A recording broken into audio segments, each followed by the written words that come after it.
Hi friends, ಇವತ್ತು ನಾವು ತೊಗರಿ ಕಾಳಿನ ಬಸ್ಸಾರು ಮಾಡ್ತಾಯಿದ್ದೇವೆ.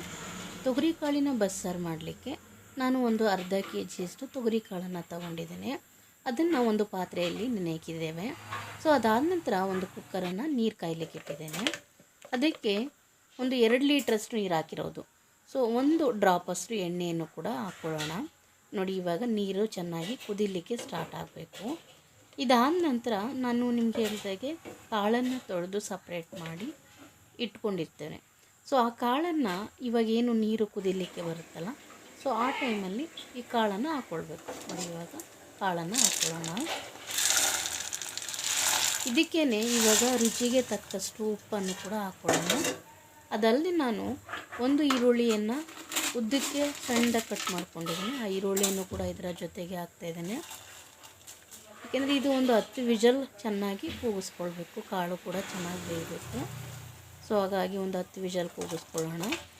ಅದಾದ ನಂತರ ಏನು ಮಾಡಬೇಕು ಅಂದರೆ ಕಾಳು ಮತ್ತು ರಸವನ್ನು ಕೂಡ ಸಪ್ರೇಟ್ ಮಾಡ್ಕೊಳ್ಬೇಕು. ನೋಡಿ, ಇವಾಗ 10 ವಿಜಲ್ ಕೂಗಿದೆ.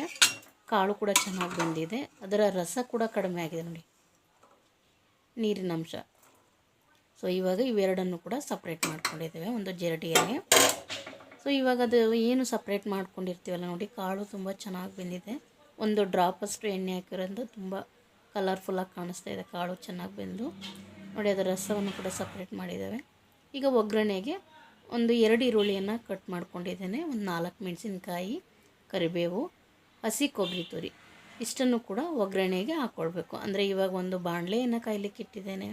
ಅದಕ್ಕೆ ಒಂದು 2 ಚಮಚದಷ್ಟು ಎಣ್ಣೆಯನ್ನು ಕೂಡ ಹಾಕಿದ್ದೇವೆ. ಸೊ ಈಗ ಏನು ಎಣ್ಣೆ ಕಾದಿರೋದಕ್ಕೇ ಮೆಣಸಿನ್ಕಾಯಿ ಹಾಗೂ ಕರಿಬೇವನ್ನು ಹಾಕ್ಕೊಂಡು ಫ್ರೈ ಮಾಡ್ಕೊಳ್ಳೋಣ. ಇದು ಫ್ರೈ ಆದ ನಂತರ ಈರುಳ್ಳಿ ಕಟ್ ಮಾಡಿದ್ದೀವಲ್ಲ ಸಣ್ಣಕ್ಕೆ, ಸೊ ಆ ಈರುಳ್ಳಿಯನ್ನು ಕೂಡ ಇದರ ಜೊತೆಗೆ ಹಾಕ್ಕೊಂಡು ಚೆನ್ನಾಗಿ ಫ್ರೈ ಮಾಡ್ಕೊಳ್ತಾ ಬರಬೇಕು. ಈರುಳ್ಳಿ ಚೆನ್ನಾಗಿ ಫ್ರೈ ಆಗಬೇಕು ಅಂತ ಹೇಳಿದರೆ ಕಾಳು ಕೂಡ ಅದಕ್ಕೆ ತುಂಬ ಟೇಸ್ಟಿಯಾಗಿ ಚೆನ್ನಾಗಿರುತ್ತೆ.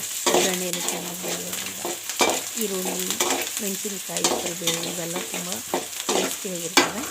ಸೊ ಕಾಳು ಕೂಡ ಅಷ್ಟೇ ರುಚಿಯಾಗಿರುತ್ತೆ. ಸೊ ಇವಾಗ ನೋಡಿ, ಚೆನ್ನಾಗಿ ಬೆಂದಿದೆ ಈರುಳ್ಳಿ ಕೂಡ. ಸೊ ಅದಕ್ಕೆ ಇವಾಗ ಕಾಳನ್ನು ಏನು ಸಪ್ರೇಟ್ ಮಾಡಿದ್ದೀವಲ್ಲ ಅದನ್ನು ಕೂಡ ಇವಾಗ ಮಿಕ್ಸ್ ಮಾಡ್ಕೊಂಡಿದ್ದೀವಿ. ಈಗ ನೋಡಿ, ಇದನ್ನು ಒಗ್ಗರಣೆಯಲ್ಲಿ ಚೆನ್ನಾಗಿ ಮಿಕ್ಸ್ ಮಾಡ್ಕೊಳ್ತಾ ಬರಬೇಕು. ಈ ರೀತಿ ಚೆನ್ನಾಗಿ ಮಿಕ್ಸ್ ಮಾಡ್ಕೊಳ್ತಾ ಬರಬೇಕು. ಇದಾದ ನಂತರ ನಾನು ಇವಾಗ ಕೊಬ್ಬರಿ ತುರಿ, ಹಸಿ ಕೊಬ್ಬರಿ ತುರಿ ಏನು ತಿಂತಿದ್ದೀವಲ್ಲ ಅದನ್ನು ಕೂಡ ಮಿಕ್ಸ್ ಮಾಡ್ಕೊಳ್ತಾ ಇದ್ದೇನೆ. ನೋಡಿ, ಇದನ್ನು ಹಾಕೊಂಡಿದ್ದೇನೆ. ಇದನ್ನು ಚೆನ್ನಾಗಿ ಮಿಕ್ಸ್ ಮಾಡ್ಕೊಳ್ತಾ ಬರೋಣ. ನೋಡಿ, ಇದನ್ನು ಚೆನ್ನಾಗಿ ಮಿಕ್ಸ್ ಮಾಡಿ ಒಂದು ಸಪ್ರೇಟಾಗಿ ಇಟ್ಕೊಳ್ಳೋಣ. ಇವಾಗ ರಸ ತೆಗೆದಿದ್ದೀವಲ್ಲ, ಆ ರಸ ತೆಗೆದಿರೋದಕ್ಕೆ ಒಗ್ಗರಣೆಗೆ ಸೊ ಅದನ್ನು ಒಂದು ಈರುಳ್ಳಿಯನ್ನು ತಗೊಂಡಿದ್ದೇನೆ, ಸಣ್ಣದಾಗಿ ಕಟ್ ಮಾಡ್ಕೊಂಡಿದ್ದೇನೆ. ಬೆಳ್ಳುಳ್ಳಿ, ಅದನ್ನು ಕೂಡ 2 ಬೆಳ್ಳುಳ್ಳಿ ಗೆಂಡೆ ತಗೊಂಡು ಜಜ್ಕೊಂಡಿದ್ದೇನೆ. ಕರಿಬೇವನ್ನು ತೊಗೊಂಡಿದ್ದೇವೆ. ಟೊಮೊಟೊ 1-2 ಟೊಮೊಟೊ ಅದನ್ನು ಕೂಡ ಸಣ್ಣದಾಗಿ ಕಟ್ ಮಾಡ್ಕೊಂಡಿದ್ದೇವೆ. ಒಂದು ಸ್ವಲ್ಪ ಹುಣಸೆ ಹಣ್ಣನ್ನು ಕೂಡ ನೆನೆಕಿದ್ದೇನೆ.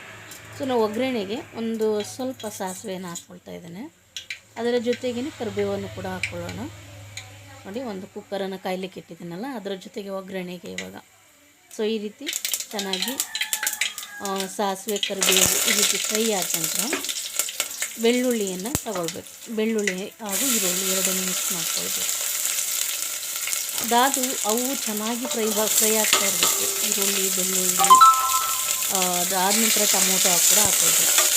ಚೆನ್ನಾಗಿದು ಫ್ರೈ ಆಗ್ತಾಯಿದೆ ಅಂದರೆ ಸಾಂಬಾರು ಎಷ್ಟು ಚೆನ್ನಾಗಿರುತ್ತೆ ಅಂದರೆ, ಸೊ ಅದನ್ನು ಸಾಂಬಾರು ದಿನ ಬೇಕು ಅನ್ನೋಷ್ಟು ಟೇಸ್ಟಿಯಾಗಿರುತ್ತೆ. ತೊಗರಿ ಕಾಳಿನ ಸಾಂಬಾರು, ಬಸ್ಸಾರು ನೋಡಿ, ಈ ರೀತಿ ಚೆನ್ನಾಗಿ ಫ್ರೈ ಆಗಿದೆ ಇವಾಗ ಅಲ್ವಾ. ಸೊ ಇದಕ್ಕೆ ಟೊಮೊಟೊ ಹಾಕ್ಕೊಳ್ಬೇಕು. ಟೊಮೊಟೊ ಹಾಕ್ಕೊಳ್ಳೋದ್ರಿಂದ ಹೀಗಾಗಿ ಇನ್ನೂ ಟೇಸ್ಟಿಯಾಗಿರುತ್ತೆ. ಈ ಟೊಮೊಟೊ ಒಂದು ಸ್ವಲ್ಪ ಚೆನ್ನಾಗಿ ಫ್ರೈ ಆಗಬೇಕು. ಅದಾದ ನಂತರ ಹುಣಸೆ ಹಣ್ಣಿನ ರಸ ಇಟ್ಟಿದೆಯಲ್ಲ, ಸೊ ಅದನ್ನು ಕೂಡ ಹಾಕ್ಕೊಳ್ಳೋಣ. ಅದರ ಜೊತೆಗೆ ಒಗ್ಗರಣೆ ಕೂಡ ಚೆನ್ನಾಗಿ ಫ್ರೈ ಆಗಬೇಕು. ಅದು ಒಂದು ಕುದಿ ಬರಬೇಕು. ಹುಣಸೆ ಹಣ್ಣಿನ ರಸ ಏನು ಹಾಕ್ತೀವಲ್ಲ ಇವಾಗ, ಅದು ಒಂದು ಕುದಿ ಬರೋವರೆಗೆ ಚೆನ್ನಾಗಿ ಹುಳಿ ಏನು ಸ್ಮೆಲ್ ಇರುತ್ತೆ ಅದೆಲ್ಲ ಸ್ವಲ್ಪ ಕಡಿಮೆ ಆಗುತ್ತೆ. ಒಗ್ಗರಣೆಯಲ್ಲಿ ಚೆನ್ನಾಗಿ ಟೊಮೊಟೊ ಮತ್ತು ಹುಣಸೆಹಣ್ಣು ರಸ ಎಲ್ಲ ಚೆನ್ನಾಗಿ ಕುದಿಯೋದ್ರಿಂದ ಇನ್ನೂ ಟೇಸ್ಟ್ ಬರುತ್ತೆ ಸಾಂಬಾರು. ಇವಾಗ ಸಪ್ರೇಟ್ ಮಾಡಿರುವಂಥ ತೊಗರಿ ಕಾಳಿನ ರಸ ಸಾಂಬಾರು ಉಪ್ಸಾರಿನ ತೊಗೊಂಡಿದ್ದೀನಿ, ಅದನ್ನು ಕೂಡ ಹಾಕ್ಕೊಳ್ತೀನಿ. ಈಗ ಅದನ್ನು ಮಿಕ್ಸ್ ಮಾಡ್ಕೊಂಡು ನಂತರ ಮನೆಯಲ್ಲೇ ಮಾಡಿರುವಂಥ ಸಾಂಬಾರು ಪೌಡ್ರ್ ಹಾಕ್ಕೊಳ್ಬೇಕು. ಯಾಕೆಂದರೆ ನಾನು ನಿಮಗೆ ಆಲ್ರೆಡಿ ಒಂದು ಸಾಂಬಾರು ಪೌಡರ್ ಹೇಗೆ ಮಾಡಬೇಕು ಅಂತ ಕೂಡ ಹಾಕಿದ್ದೇನೆ, ನನ್ನ ಯೂಟ್ಯೂಬ್ ಚಾನಲಲ್ಲಿದೆ, ನೀವು ನೋಡ್ಬೋದು. ಒಂದು 2 ಚಮಚದಷ್ಟು ಸಾಂಬಾರು ಪೌಡ್ರನ್ನು ಹಾಕ್ಕೊಳ್ಬೇಕು, ಚೆನ್ನಾಗಿ ಮಿಕ್ಸ್ ಮಾಡಿಕೊಳ್ಬೇಕು. ಇದು ಚೆನ್ನಾಗಿ ಮಿಕ್ಸ್ ಮಾಡ್ಕೊಂಡ ನಂತರ ರುಚಿಗೆ ತಕ್ಕಷ್ಟು ಉಪ್ಪನ್ನು ಕೂಡ ಹಾಕ್ಕೊಳ್ಬೇಕು.